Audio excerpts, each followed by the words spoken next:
What is up, it's Figure Hunter, and today we're going to talk about the Coros Pace Pro. As you can see here, we're talking about the sort of things that I liked and didn't like about the watch and using it for about 3.5 months. I'm way overdue with doing this sort of concept review. If you're new to the channel, I like to test devices with higher intensity as my training metric. I like to track and see how they do on wellness and recovery compared to some of their others on the market, as well as just general life use. When I go to do a review, I don't cover the full spectrum of every little detail and feature and fact about it. I try just to say, here's what I liked, here's what worked, here's what didn't work, and just go from there. And I try to do it in those three categories, like the fitness and training, the wellness and recovery, and the overall design. So we're gonna talk about the Coros Pace Pro when it comes to those basic features. We're gonna talk about it compared to predecessors in the Coros family. We're talking about it compared to the Suunto Race S, as well as just sort of in general where it competes, and go from there. So when you look at it just sort of conceptually, this is the first watch that Coros has ever done with an AMOLED display. If you think about the previous predecessors, the Apex 2 Pro that I have here, this is, one of Coros's mainline watches. They always had really high quality build design. They always had some of the industry standard best battery life. But along with that, I always thought that didn't make any sense because it was also the industry standard worst screen visibility, dimmest screen visibility, which makes a big difference. And so when you read text messages, it'd be dim and it'd be a little bit frustrating. And so here we have the opposite experience. We have the AMOLED display, and you can see all the big, beautiful colors that pop out at you relative to what you would see on the Pace Apex 2 Pro. So obviously a big escape from, or departure from, what they have done in the past. So let's get into talking about the watch and what I just found to be useful. So we're going to sort of cover a broad spectrum. When I look at the design, we're talking about the things I liked, the things that I loved intermixed together, and then things that I didn't like and things that I really, really didn't love. When it comes to the design and it comes to overall usage, obviously the AMOLED display is crisp and great. It actually, it's very vibrant. It's like really vibrant colors. Everything sort of, to me, jumps out as more vibrant than other watches. Like if you were to compare it to the Suunto Race S, they're similar, but there's something more rich, more vibrant to me about the Coros Pace Pro. The other thing that's interesting about it, it's got a good ratio of the screen's, the body size relative to the screen, is that when you look at it, it looks like the screen is actually closer to the front of the glass, which makes the screen seem more forward. I know that's nuanced and you can't probably tell by looking at it on the screen, but it really does seem like it's more present or more forward. It doesn't, not the best description for it, but overall, they did a good job with this AMOLED out of the gate. It's really light, it's really thin, it's got a different band on there right now than the original band, and we'll talk about that in a second for why there's not the original band on there. But overall, I feel like it's a good, simple design. Should it be $399? Should it be $349? I think that's a little bit debatable with what the market offers right now. And you can just sort of see the overall layout. So how it works, I do like that it has the sort of scroll wheel. I think that's a good function. And in general, I feel like the design is fair and it's on point. What I liked about the workouts, when it goes to do a workout, so you click in here and you scroll through your workouts. Now, when you're doing higher intensity, I wish they had a broader spectrum. I tend to just use gym cardio, which is, to me, is kind of super lame. If you were doing cross training, there's a lot of, high rocks is big popular right now. I do CrossFit, and so there's a lot of different types of workouts that are out there now. And you can customize, you can make your own and just call it something else, but they're just a little bit shallow in the entryway. I do like that they have things like indoor rower, because it will count your stroke rate, although it doesn't do it as well as Garmin. So you go into the gym cardio, and it's pretty simple with how it's set up, but I like the layout. I like the way it looks. The heart rate gauge is really big, and everything just functions effectively well. And then when you go to look at your workouts after, the amount of information it shows, I feel like, is really helpful, in the type of analysis it shows is really helpful. So that screen, I just hate that there's this little guy holding his leg for my gym cardio when I'm doing CrossFit and using a barbell. But all the stats, I feel like they're really good at copying Garmin. And so you get kind of the same experience you get for a Garmin, just at a cheaper price point. One thing, the best part is the simple approach to the measurable difficulty or rigor. So you can see here training load.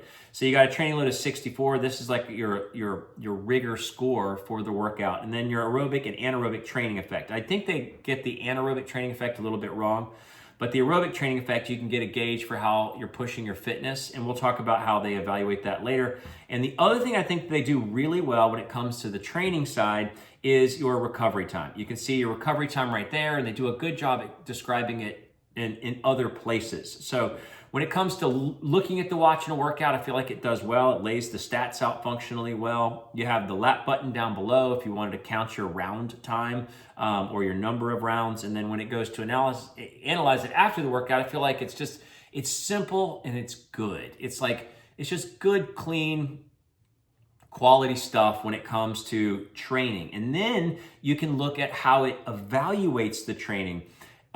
Your training load over a period of times for each week, you can sort of gauge it. Everybody dislikes that it starts on a Monday and then it goes back to 0. But whatever, that's totally fine. How they give you an insight into your training, though, is very effective when it comes to Coros.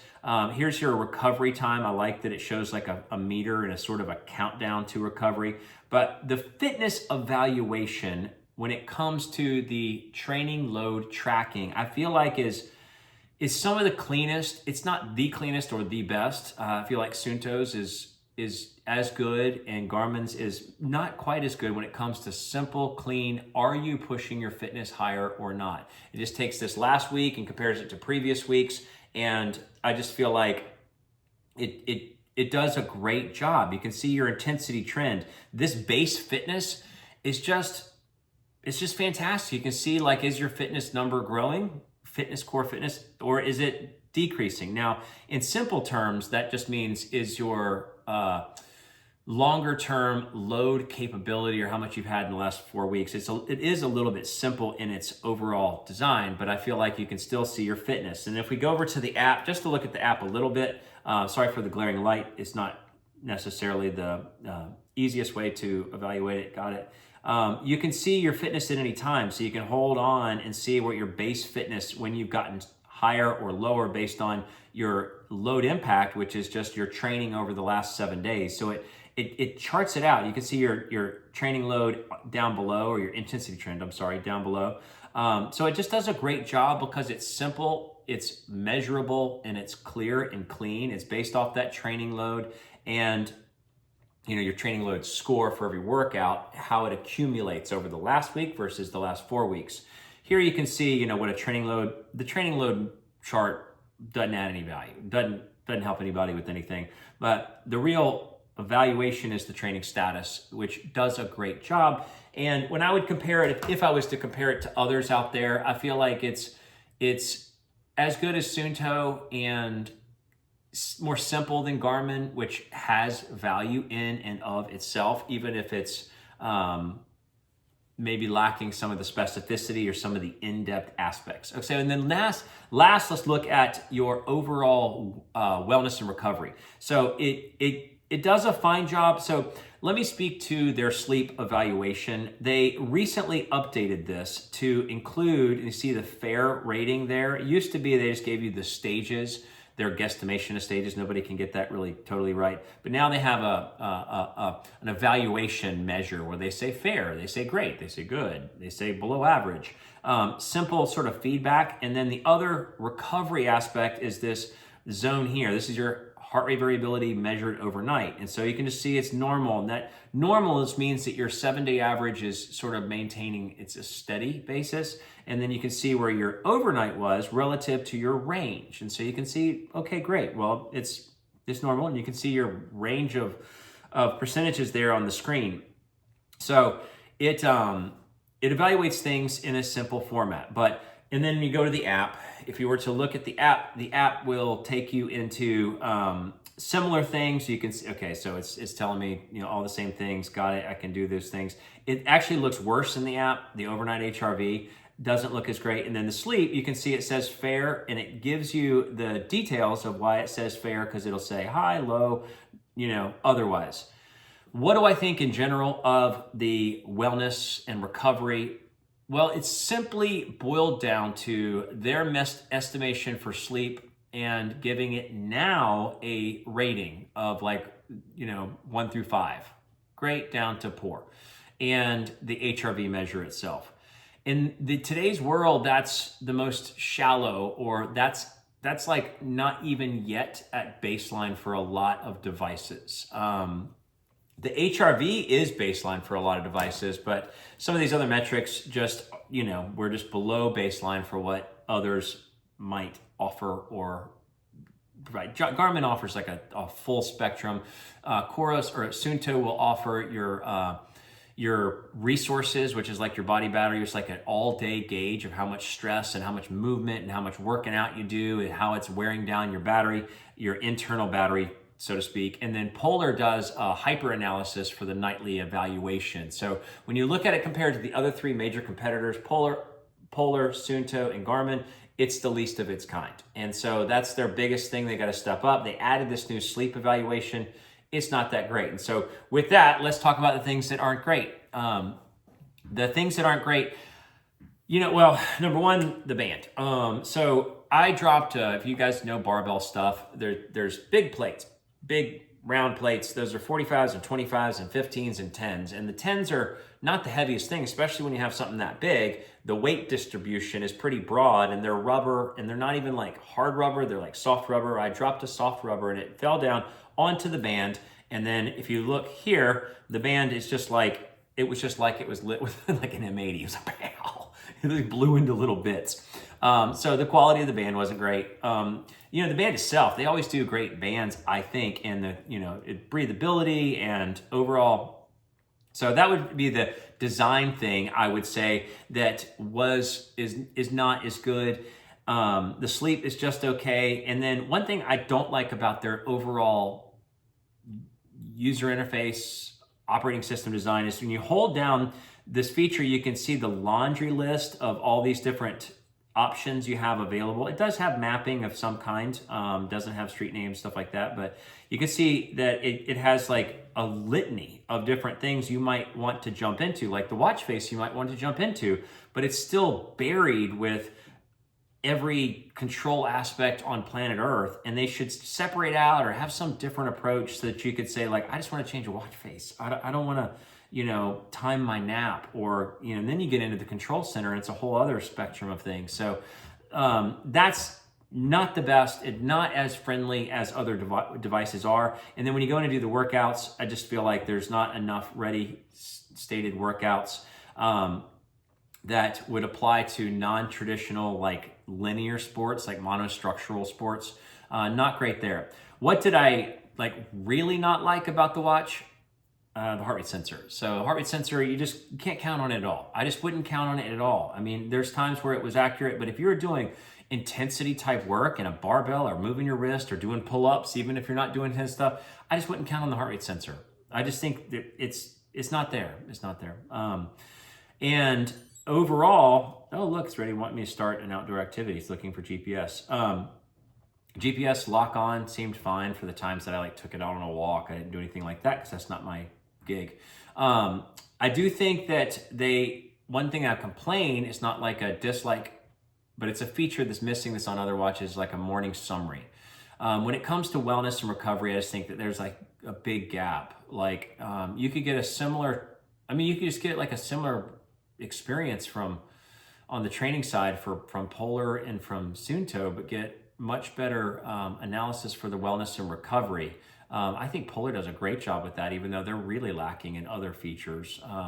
So heart rate sensor, and then the thing that I loathe, about this watch, that I just think this is the dumbest thing ever. Remember when we talked about that the Coros Pace Pro 2? The legibility was tough, the dimness, and my problem is I had to use 1.25 readers.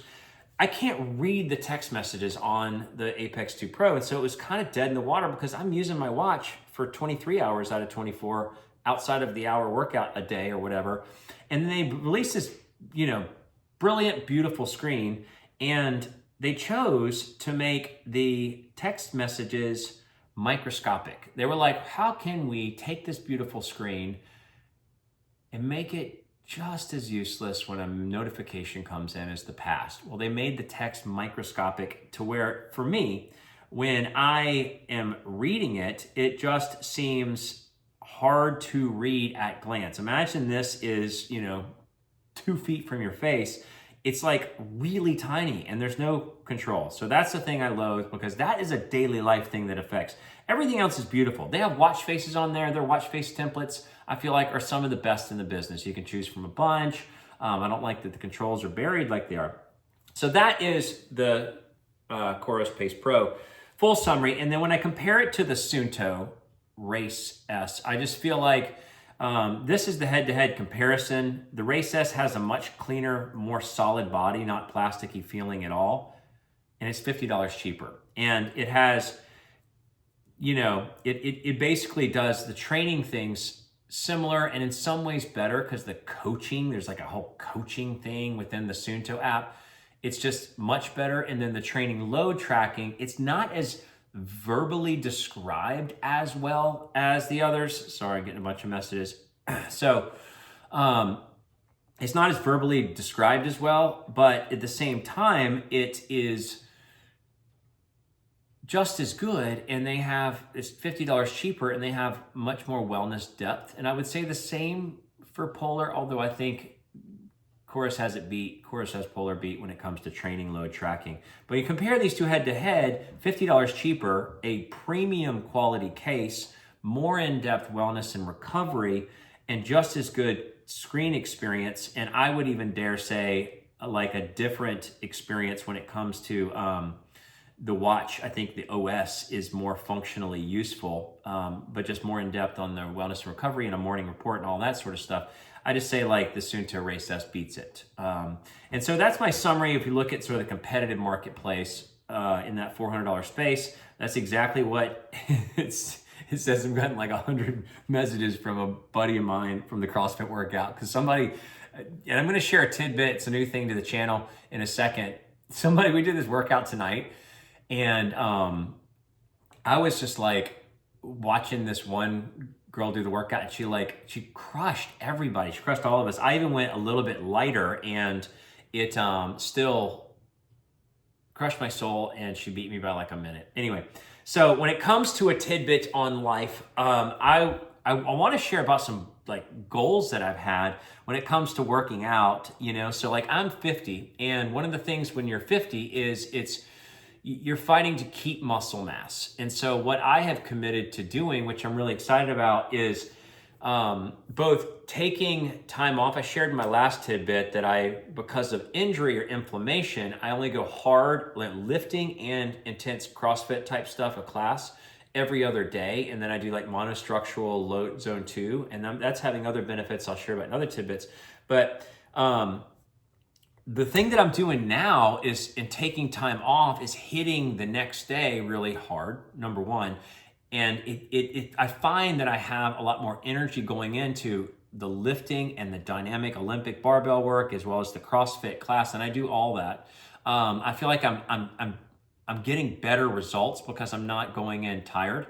And the second thing that I'm doing I'm really committed to is keeping the dynamic lifts, like the barbell lifts, the Olympic lifts, really focusing on that, because those are dynamic movements. And as you get past 50, your fast twitch muscles decline at a rate like twice as fast as your muscle mass, your strength, which is declining at a rapid rate. So your fast twitch muscles are declining more rapidly than the muscular decline. And so fighting to keep fast twitch, like the power movements, the speed movements, is really important. And then I've also made a commitment, at least for the first quarter. So the first quarter, I'm going to do the full barbell homework, which is 3 classes of snatch and clean and jerk work. And then I'm also going to do all the primary static lifts, like bench press, back squat, front squat, deadlift, weighted pull-up, strict press, maybe there's someone in there and I didn't get. Every week, I'm gonna do this at least once a week for the first quarter. So once a week on the static, once a week on the dynamic, the primary things, and some other content in there coupled with CrossFit. So that's my tidbit. That's the review for the Coros Pace Pro. It's a Fit Gear Hunter. Thanks so much for watching.